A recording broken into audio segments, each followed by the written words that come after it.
En distintos países de América Latina, hay casos reales marcados por desapariciones, muertes sin explicación y expedientes incompletos que aún generan dudas persistentes. Hoy analizaremos 6 de estos misterios. 1. El expediente perdido de un fiscal en Argentina. En enero de 2015, el fiscal federal Martín Salcedo fue hallado sin vida en el baño de su departamento en Puerto Madero, una de las zonas más vigiladas de la ciudad de Buenos Aires, apenas horas antes de presentarse ante una comisión legislativa donde, según su entorno, iba a exponer pruebas sensibles vinculadas a una investigación por encubrimiento y desvío de fondos públicos.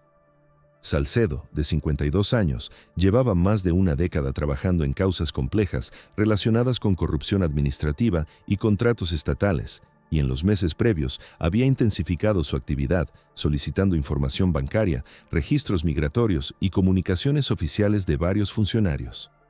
El día anterior a su muerte, había enviado mensajes a su equipo indicando que estaba finalizando un informe clave. A las 22:30, un colaborador intentó contactarlo sin éxito. A la mañana siguiente, su cuerpo fue encontrado con un disparo en la cabeza, junto a un arma registrada a nombre de un allegado, que había sido ingresada al departamento 2 días antes. Desde el inicio, la escena generó dudas entre los investigadores. No se detectaron signos de violencia ni ingreso forzado, pero tampoco había huellas claras en el arma ni en la puerta del baño. Las primeras declaraciones oficiales hablaron de un posible suicidio, basadas en la posición del cuerpo y la ausencia de terceros identificados en el lugar. Sin embargo, peritajes posteriores introdujeron inconsistencias. El ángulo del disparo no coincidía con una postura habitual y el análisis de residuos de pólvora no logró determinar con certeza si Salcedo había accionado el arma. Mientras tanto, el contenido del expediente que preparaba comenzó a volverse difuso. Parte de los documentos físicos que, según testigos, estaban en su escritorio, no fueron encontrados en el allanamiento inicial. En los días siguientes, el sistema informático de la Fiscalía registró accesos remotos a su cuenta, realizados después de su muerte, desde direcciones IP que no fueron identificadas públicamente. La Comisión Legislativa suspendió su sesión y el informe nunca fue presentado. A medida que avanzaba la investigación judicial, las versiones oficiales cambiaron. Un primer dictamen sostuvo la hipótesis de suicidio. Meses después, una nueva fiscalía reabrió el caso bajo la figura de muerte dudosa. Un tercer informe, basado en pericias complementarias, sugirió la posibilidad de intervención de terceros, aunque sin imputaciones concretas.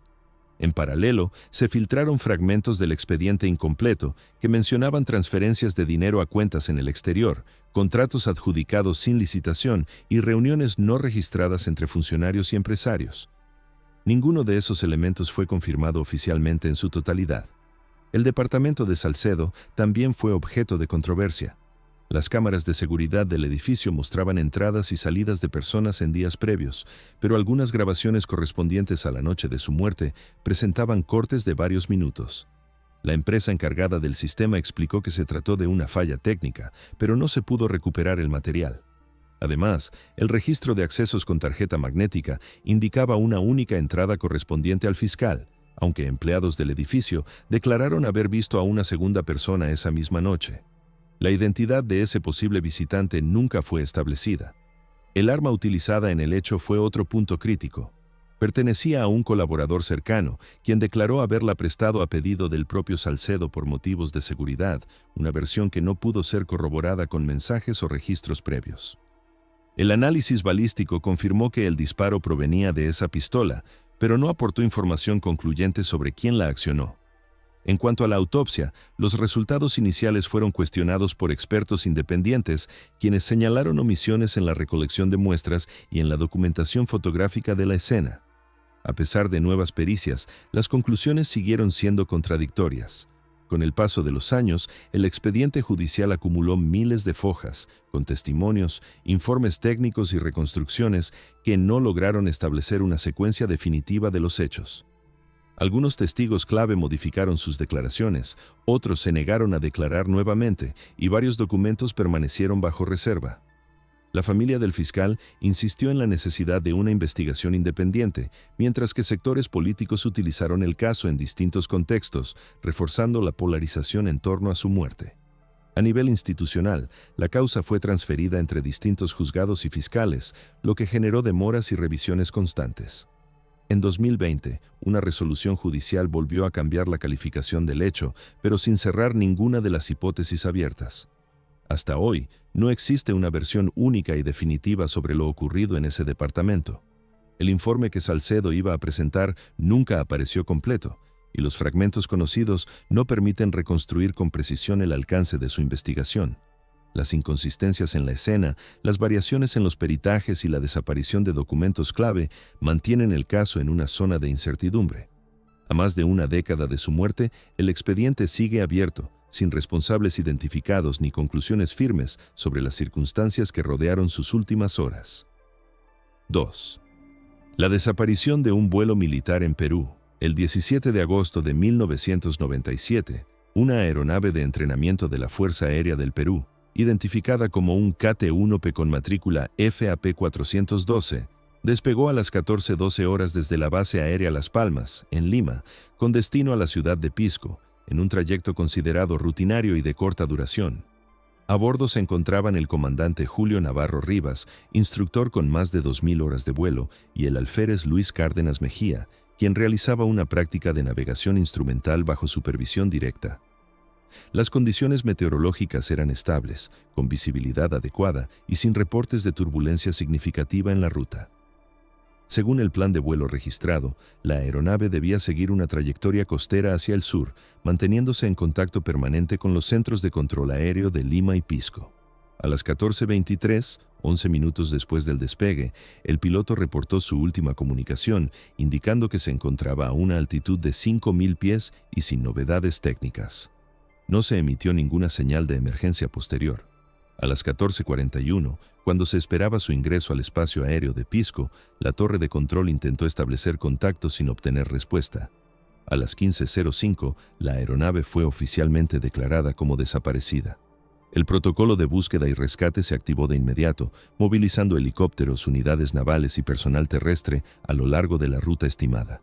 Durante los primeros días, se concentraron los esfuerzos en una franja de aproximadamente 120 kilómetros entre Lima y Pisco, incluyendo zonas costeras, áreas desérticas y sectores del Océano Pacífico. Sin embargo, no se encontraron restos visibles, manchas de combustible ni señales de impacto. Los radares primarios registraron la trayectoria del KT-1P hasta un punto cercano a la localidad de Chilca, donde la señal desapareció abruptamente sin indicios de descenso progresivo o desviación de curso.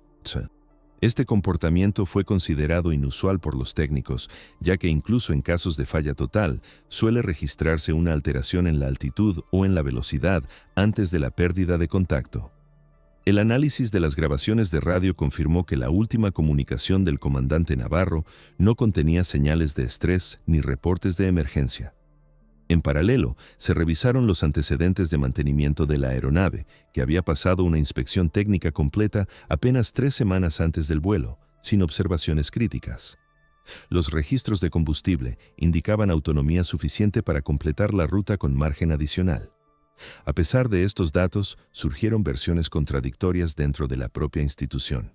Un informe interno preliminar sugirió la posibilidad de una desorientación espacial del piloto en formación, aunque esta hipótesis fue descartada por la experiencia del instructor a bordo.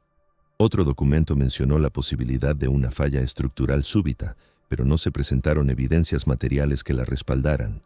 A medida que avanzaban las semanas, la búsqueda se amplió hacia zonas más alejadas, incluyendo áreas montañosas al este de la ruta original, ante la posibilidad de una desviación no registrada.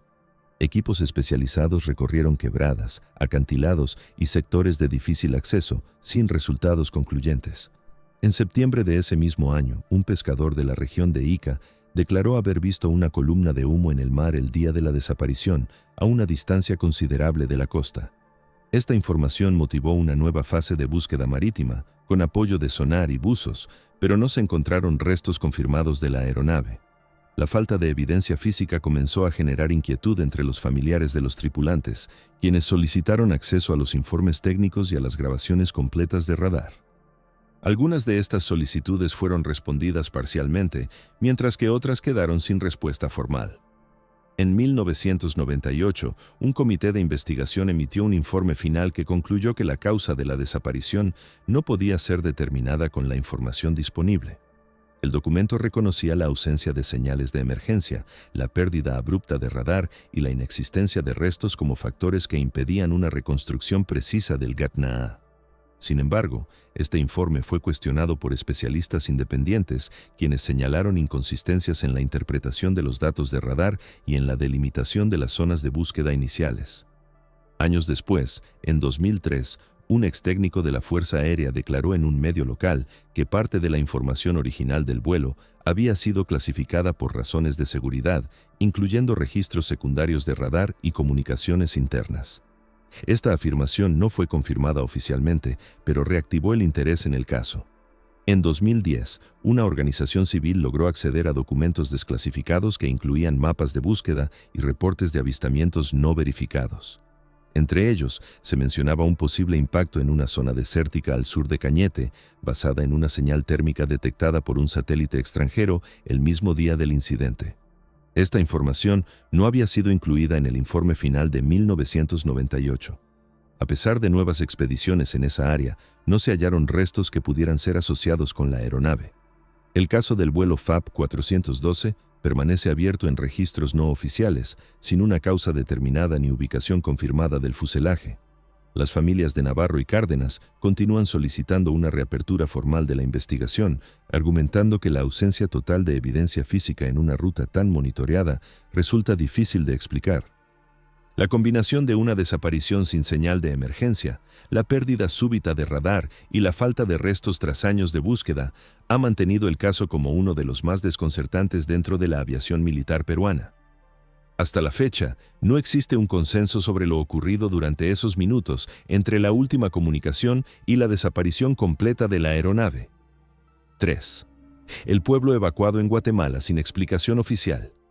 En abril de 2009, los registros municipales del departamento de Alta Verapaz comenzaron a reflejar un fenómeno inusual en una pequeña comunidad rural llamada San Isidro el Naranjal, ubicada a varios kilómetros de la cabecera municipal de Chisec, una zona caracterizada por su aislamiento geográfico, caminos de tierra y limitada presencia estatal. Según los censos locales, el poblado contaba con aproximadamente 240 habitantes distribuidos en unas 40 viviendas, dedicados principalmente a la agricultura de subsistencia. Sin embargo, en un periodo de menos de 10 días, la totalidad de las familias abandonó el lugar sin que existiera una orden oficial de evacuación, un desastre natural registrado o un operativo de seguridad documentado por las autoridades.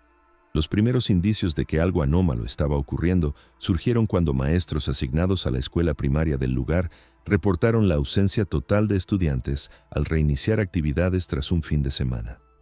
Al desplazarse hasta la comunidad el 13 de abril, encontraron las viviendas abiertas, algunas con pertenencias aún en su interior, utensilios de cocina sobre las mesas y ropa tendida en los patios, pero sin rastro de los habitantes.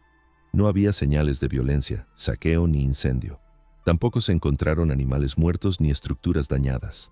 El puesto de salud comunitario estaba cerrado, con registros médicos incompletos y medicamentos aún en estanterías. Ante la situación, la municipalidad notificó a la gobernación departamental, que envió una brigada de inspección 2 días después. El informe preliminar describía un abandono total sin evidencia de causa inmediata y recomendaba ampliar la investigación. Sin embargo, no se activó ningún protocolo de emergencia nacional, ni se emitió comunicado oficial al respecto. A medida que se intentaba reconstruir lo ocurrido, surgieron versiones fragmentadas de comunidades cercanas. Algunos pobladores de aldeas vecinas afirmaron haber visto caravanas de personas caminando hacia el norte durante la noche, cargando pertenencias básicas, sin vehículos ni acompañamiento oficial. Otros mencionaron que, en los días previos, se había observado la presencia de vehículos sin placas circulando por caminos secundarios, aunque no se pudo establecer su origen ni su relación con el hecho. Las autoridades locales negaron haber autorizado cualquier tipo de traslado o reubicación. En los registros de la Policía Nacional Civil no figura ningún operativo en la zona durante ese periodo. Tampoco hay reportes de enfrentamientos, amenazas colectivas o conflictos agrarios recientes que pudieran explicar una evacuación masiva. El Ministerio de Ambiente descartó eventos relacionados con contaminación, derrames o riesgos sanitarios. No se registraron sismos, inundaciones ni deslizamientos en las fechas cercanas. A pesar de ello, algunos documentos internos, obtenidos años después por periodistas independientes, mencionaban la posibilidad de factores externos no determinados que habrían motivado la salida voluntaria de la población. Esta expresión no fue desarrollada ni respaldada con evidencia concreta. Uno de los elementos más desconcertantes fue la ausencia de registros de destino. Ninguna de las familias fue localizada en albergues, centros de atención o comunidades receptoras en los municipios cercanos. Las listas de beneficiarios de programas sociales no mostraron incrementos que coincidieran con la llegada de nuevos habitantes. Tampoco se registraron inscripciones escolares de niños provenientes de San Isidro el Naranjal en otras localidades. En entrevistas realizadas entre 2010 y 2012, algunos líderes comunitarios de la región mencionaron que varias de las familias evacuadas habrían cruzado hacia zonas selváticas cercanas a la frontera con México, aunque no se aportaron nombres ni ubicaciones específicas. En paralelo, se detectaron inconsistencias en los registros de propiedad de las tierras. Semanas después del abandono, varias parcelas fueron inscritas a nombre de una empresa agrícola constituida pocos meses antes, con domicilio legal en la ciudad de Guatemala. Esta transferencia se realizó mediante escrituras públicas firmadas por representantes legales que no coincidían con los nombres de los antiguos propietarios. Cuando se solicitó información sobre estas operaciones, el Registro General de la Propiedad indicó que los documentos cumplían con los requisitos formales, pero no proporcionó detalles sobre la validación de identidad de los firmantes. La empresa adquirente inició actividades en la zona a finales de ese mismo año, instalando cercas perimetrales y restringiendo el acceso a terceros. No se permitió el ingreso de periodistas ni de organizaciones civiles. En cuanto a la investigación oficial, el expediente fue abierto en la Fiscalía de Distrito de Alta Verapaz bajo la figura de abandono colectivo sin causa determinada, una categoría poco habitual en el sistema judicial guatemalteco. El caso avanzó lentamente, con escasas diligencias y sin imputaciones. En 2013 fue archivado provisionalmente por falta de elementos. No se realizaron exhumaciones ni análisis forenses en el área, ya que no se encontraron indicios de delitos.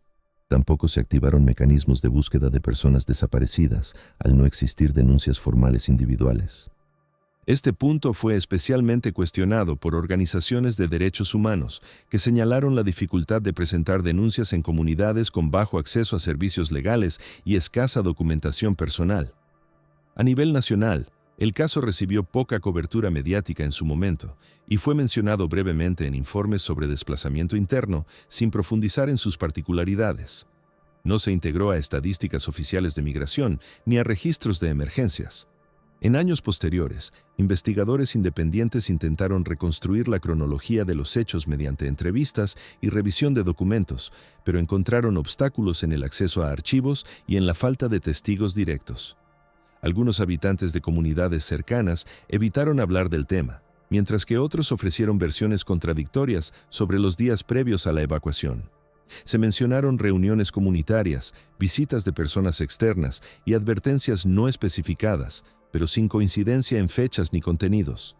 A más de una década del abandono, San Isidro el Naranjal permanece deshabitado en su configuración original. Las estructuras de las viviendas fueron en su mayoría desmontadas o absorbidas por la vegetación y el acceso está limitado por la empresa que actualmente controla el terreno. No existe un registro oficial que explique por qué más de 200 personas decidieron abandonar sus hogares en cuestión de días sin dejar rastro administrativo ni legal. La ausencia de órdenes formales, la falta de denuncias individuales y las transferencias posteriores de propiedad han convertido este caso en un episodio difícil de clasificar dentro de los marcos habituales de investigación. Hasta hoy, no hay una explicación documentada sobre lo que ocurrió en esa comunidad durante los días de abril de 2009, ni sobre el destino de sus habitantes. 4. El archivo sellado de una cárcel en Brasil. En 1992, tras una serie de incidentes internos en el sistema penitenciario del estado de São Paulo, comenzó a tomar relevancia un conjunto de documentos vinculados a la antigua Casa de Detención de Vila Horizonte, un complejo carcelario ubicado en las afueras de Campinas, que operó entre 1974 y 1998. Aunque oficialmente se trataba de una prisión de mediana seguridad, diversos informes posteriores la describieron como un centro con sobrepoblación crónica, deficiencias estructurales y un historial irregular en el manejo de internos. Durante sus años de funcionamiento, se registraron múltiples muertes bajo custodia, muchas de ellas clasificadas como causas naturales o incidentes aislados. Sin embargo, en 2001, una auditoría interna del Ministerio de Justicia brasileño detectó inconsistencias en al menos 37 certificados de defunción emitidos entre 1987 y 1995. Las irregularidades incluían discrepancias entre diagnósticos médicos, fechas de fallecimiento y registros de ingreso a enfermería. Algunos documentos indicaban que ciertos internos habían muerto por causas cardíacas, mientras que informes paralelos mencionaban traumatismos no especificados. A raíz de este hallazgo, se ordenó la revisión completa del archivo médico y disciplinario del penal. No obstante, en lugar de hacerse público, el expediente fue clasificado bajo una resolución administrativa que lo declaró de acceso restringido por razones de seguridad institucional durante un periodo inicial de 25 años, prorrogable. Esta decisión fue firmada por autoridades del sistema penitenciario y validada por instancias superiores, sin detallar los motivos específicos de la restricción. La existencia del archivo sellado se mantuvo fuera del conocimiento público hasta 2008, cuando un exfuncionario del penal, identificado como Juan Batista Ferraz, declaró en una entrevista que durante su servicio había sido testigo de procedimientos no registrados en el área médica, especialmente en casos de internos que ingresaban con lesiones previas a su traslado a la enfermería. Según su testimonio, algunos fallecimientos eran reportados con diagnósticos genéricos, sin autopsias completas ni intervención de peritos externos. Estas declaraciones motivaron a organizaciones de derechos humanos a solicitar el acceso al expediente clasificado. Las solicitudes fueron rechazadas en múltiples ocasiones, argumentando que la divulgación podría comprometer la seguridad del sistema penitenciario y la integridad de personas mencionadas en los documentos. En paralelo, familiares de internos fallecidos comenzaron a presentar recursos judiciales para obtener información sobre las circunstancias de las muertes. En varios casos, los certificados entregados a las familias contenían errores en nombres, fechas o causas de fallecimiento. En 2013, un grupo de investigadores independientes logró acceder a una copia parcial del archivo a través de una filtración anónima. El material incluía fichas médicas, reportes disciplinarios y registros de enfermería correspondientes a un periodo de 8 años. El análisis de estos documentos reveló patrones repetitivos en las descripciones de síntomas previos a la muerte, así como la ausencia de firmas médicas en varios formularios. En algunos casos, se registraban tratamientos que no correspondían a los diagnósticos indicados. Por ejemplo, internos con supuestos cuadros respiratorios severos no tenían antecedentes clínicos ni medicación previa registrada. Además, se identificaron coincidencias en fechas de fallecimiento de varios internos ubicados en distintos pabellones, sin explicación logística de cómo habrían sido atendidos simultáneamente en una enfermería con capacidad limitada. Uno de los casos más citados en el informe filtrado fue el de Paulo Enrique dos Santos, un interno de 34 años que, según el certificado oficial, murió por insuficiencia cardíaca el 12 de marzo de 1991. Sin embargo, en su ficha disciplinaria se registraba un incidente violento ocurrido 2 días antes, en el que habría resultado con lesiones en el torso. No se encontró constancia de atención médica posterior a ese evento. La autopsia, según el documento, fue realizada por un médico del propio penal, sin intervención externa. Este patrón se repitió en al menos otros 9 casos documentados en el mismo periodo. A pesar de la gravedad de estos hallazgos, las autoridades no reabrieron formalmente la investigación ni levantaron la clasificación del archivo completo. En 2017, al cumplirse el plazo inicial de 25 años, se esperaba que el expediente fuera desclasificado. Sin embargo, una nueva resolución extendió la restricción por un periodo adicional de 15 años, citando la necesidad de proteger información sensible relacionada con la seguridad pública y la administración penitenciaria. Esta decisión fue cuestionada por juristas y organizaciones civiles que señalaron la falta de transparencia y la posible vulneración del derecho a la verdad de las familias afectadas. En el ámbito académico, el caso comenzó a ser estudiado como un ejemplo de opacidad institucional en contextos de encierro. Investigadores de la Universidad Federal de São Paulo señalaron que la combinación de registros médicos inconsistentes, ausencia de peritajes independientes y clasificación prolongada de documentos constituye un obstáculo significativo para la reconstrucción de hechos. A nivel judicial, no se han emitido sentencias relacionadas directamente con las muertes registradas en Villa Horizonte. Las causas individuales presentadas por familiares han sido archivadas por falta de pruebas concluyentes o prescripción. La prisión fue clausurada en 1998 y gran parte de su infraestructura fue demolida en los años siguientes. En el terreno donde se encontraba el complejo, actualmente funciona un parque industrial sin señalización que indique su pasado. El archivo completo permanece bajo custodia del Ministerio de Justicia, sin acceso público ni fecha confirmada de desclasificación total. La falta de información verificable, las contradicciones en los documentos disponibles y la imposibilidad de realizar nuevas pericias sobre los hechos han mantenido el caso en una situación de incertidumbre prolongada. Hasta hoy, no existe una explicación oficial que aclare las condiciones en las que murieron decenas de internos en ese penal, ni las razones por las cuales los registros fueron clasificados durante décadas. 5. El cadáver sin identidad en una autopista de México. La mañana del 12 de noviembre de 2018, alrededor de las 6:40 horas, un operador de mantenimiento de carreteras reportó la presencia de un cuerpo a un costado del kilómetro 172 de la autopista México-Querétaro, en un tramo cercano al municipio de San Juan del Río. El hallazgo fue realizado en una zona recta, sin curvas pronunciadas ni historial reciente de accidentes, lo que descartó de inmediato la hipótesis de un atropellamiento común. Elementos de la Policía Federal acordonaron el área y notificaron a la Fiscalía General del Estado de Querétaro. El cuerpo correspondía a un hombre de entre 35 y 45 años, complexión media, sin signos visibles de violencia extrema, pero con una lesión contundente en la parte posterior del cráneo. No se encontraron casquillos ni rastros de sangre en el pavimento cercano, lo que sugería que el cuerpo había sido colocado en el sitio y no que el hecho hubiera ocurrido allí. Entre sus pertenencias se halló una cartera con una identificación oficial a nombre de Raúl Mendoza Ortega, originario de Toluca, Estado de México, así como una licencia de conducir y 2 tarjetas bancarias. Sin embargo, al verificar los datos en el sistema nacional, las autoridades detectaron inconsistencias inmediatas. La CURP no correspondía con el nombre. La fotografía del documento presentaba diferencias con el rostro del fallecido y las tarjetas no tenían movimientos recientes ni coincidencias con cuentas activas. A partir de ese momento, el caso fue reclasificado como persona no identificada con documentación apócrifa. El cuerpo fue trasladado al Servicio Médico Forense de Querétaro, donde se le asignó el número de expediente QR o -1187-2018. La autopsia determinó que la causa de muerte fue un traumatismo cráneoencefálico severo, compatible con un golpe directo con objeto contundente. No se detectaron otras lesiones defensivas ni signos de lucha prolongada.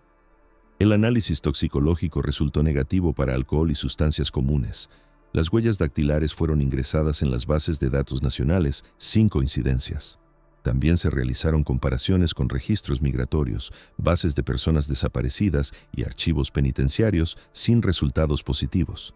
La falta de correspondencia en todos los sistemas disponibles generó una alerta interna, ya que indicaba que el individuo no tenía historial documentado bajo esa identidad en el país. En paralelo, se inició una investigación para rastrear el origen de los documentos encontrados. La credencial oficial presentaba elementos de seguridad aparentemente auténticos, pero el número de folio no coincidía con ningún registro emitido por el Instituto Nacional Electoral. La licencia de conducir pertenecía a un formato vigente en el Estado de México, pero el código de barras estaba desactivado. Las tarjetas bancarias correspondían a una institución financiera real, pero los números no estaban asociados a cuentas activas. Este nivel de detalle en la falsificación llevó a los peritos a considerar la posibilidad de que se tratara de documentación elaborada con acceso a plantillas oficiales o sistemas internos. A pesar de ello, no se identificó ninguna organización o grupo vinculado directamente con este tipo de operaciones en la región. En los días siguientes, se revisaron cámaras de vigilancia en casetas de peaje y tramos cercanos de la autopista. Se logró identificar un vehículo tipo sedán color gris que se detuvo brevemente en el acotamiento durante la madrugada del mismo día, aproximadamente a las 3:15 horas. Las imágenes, de baja resolución, mostraban a 2 personas descendiendo del vehículo y manipulando un objeto voluminoso, presumiblemente el cuerpo.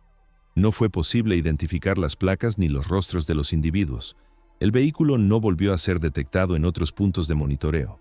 Esta secuencia reforzó la hipótesis de que el cuerpo fue abandonado deliberadamente en ese lugar. La Fiscalía solicitó colaboración con otras entidades para identificar patrones similares, pero no se encontraron casos con características idénticas en ese periodo. En cuanto a la posible identidad del fallecido, se difundieron retratos hablados y reconstrucciones faciales en medios locales y nacionales. Ninguna persona se presentó a reclamar el cuerpo. Tampoco se recibieron denuncias de desaparición que coincidieran con las características físicas del individuo. El cuerpo permaneció en resguardo forense durante 6 meses, conforme a los protocolos establecidos, antes de ser inhumado en una fosa común bajo registro oficial. En 2019, una línea de investigación exploró la posibilidad de que el individuo fuera extranjero, lo que explicaría la ausencia en bases de datos nacionales. Se realizaron consultas con autoridades migratorias y consulados de países centroamericanos, pero no se obtuvo ninguna coincidencia en registros de ingreso o desaparición. Otra hipótesis consideró que el sujeto podría haber utilizado identidades múltiples o haber estado fuera del sistema formal durante años, lo que dificultaría su rastreo. Sin embargo, esta línea tampoco produjo resultados verificables. Un elemento adicional que generó interés fue un tatuaje parcialmente visible en el antebrazo izquierdo, compuesto por una serie de números y letras que no correspondían a un patrón común. El análisis de esta marca no permitió establecer vínculos con organizaciones conocidas ni con registros penitenciarios. En 2021, el caso fue revisado nuevamente como parte de un programa de actualización de expedientes sin resolver. Se aplicaron técnicas más recientes de análisis genético, comparando el ADN del individuo con bases de datos ampliadas de personas desaparecidas. A pesar de los avances tecnológicos, no se logró establecer ninguna coincidencia. La Fiscalía mantuvo el caso abierto bajo la clasificación de homicidio con identidad desconocida, sin imputados ni líneas de investigación activas. La combinación de documentación falsificada de alta calidad, ausencia total de registros biométricos y falta de reclamación del cuerpo ha convertido este caso en uno de los más atípicos dentro de los archivos forenses de la región. No existe información verificable sobre quién era el hombre encontrado en la autopista, de dónde provenía ni por qué portaba una identidad inexistente. Tampoco se ha determinado quiénes fueron las personas que abandonaron el cuerpo ni cuál fue el contexto previo a su muerte. A más de 5 años del hallazgo, el expediente continúa sin avances significativos y el nombre Raúl Mendoza Ortega permanece como una referencia sin sustento en ningún registro oficial. 6. La bóveda bancaria abandonada en Chile. En agosto de 2016, durante trabajos de remodelación en un edificio antiguo del centro de Santiago de Chile, ubicado en la calle Bandera a pocas cuadras de la Plaza de Armas, un equipo de obreros descubrió una estructura subterránea que no figuraba en los planos actuales del inmueble. El edificio, que había albergado distintas oficinas comerciales a lo largo del siglo XX, fue en algún momento sede de una entidad financiera privada que dejó de operar en la década de 1980 tras un proceso de liquidación poco documentado. Mientras realizaban excavaciones para reforzar los cimientos, los trabajadores encontraron una losa de concreto reforzado que cubría una cavidad sellada. Tras retirar parte del material, quedó al descubierto una puerta metálica de grandes dimensiones, con un sistema de cierre similar al de una bóveda bancaria. El hallazgo fue reportado a la administración del edificio, que a su vez notificó a carabineros y a la municipalidad correspondiente. Al inspeccionar la estructura, las autoridades confirmaron que se trataba de una bóveda subterránea, completamente aislada del resto del edificio, sin accesos visibles desde los niveles superiores. La puerta presentaba un mecanismo de combinación mecánica y una cerradura adicional de seguridad. No se encontraron registros recientes de su uso ni documentación que indicara su existencia en archivos municipales o catastros de la propiedad. Ante la imposibilidad de abrirla sin dañar el contenido, se solicitó la intervención de peritos especializados. Tras varios intentos, la bóveda fue abierta el 19 de agosto en presencia de funcionarios judiciales, representantes de la empresa constructora y personal de seguridad. El interior reveló una serie de compartimentos metálicos, algunos abiertos y otros aún cerrados, distribuidos en estanterías numeradas. Lo que llamó la atención de inmediato fue la diversidad de objetos almacenados, sin una organización aparente ni etiquetas visibles. Entre los elementos encontrados había cajas metálicas selladas, sobres con documentos, relojes antiguos, joyas sin certificación, rollos de película fotográfica y varios maletines con contenido no identificado en el momento. No se hallaron registros contables, contratos de resguardo, ni nombres asociados a los compartimentos, lo que impedía establecer la propiedad de los bienes. El inventario preliminar fue realizado por funcionarios judiciales durante las horas siguientes, pero no se hizo público en su totalidad.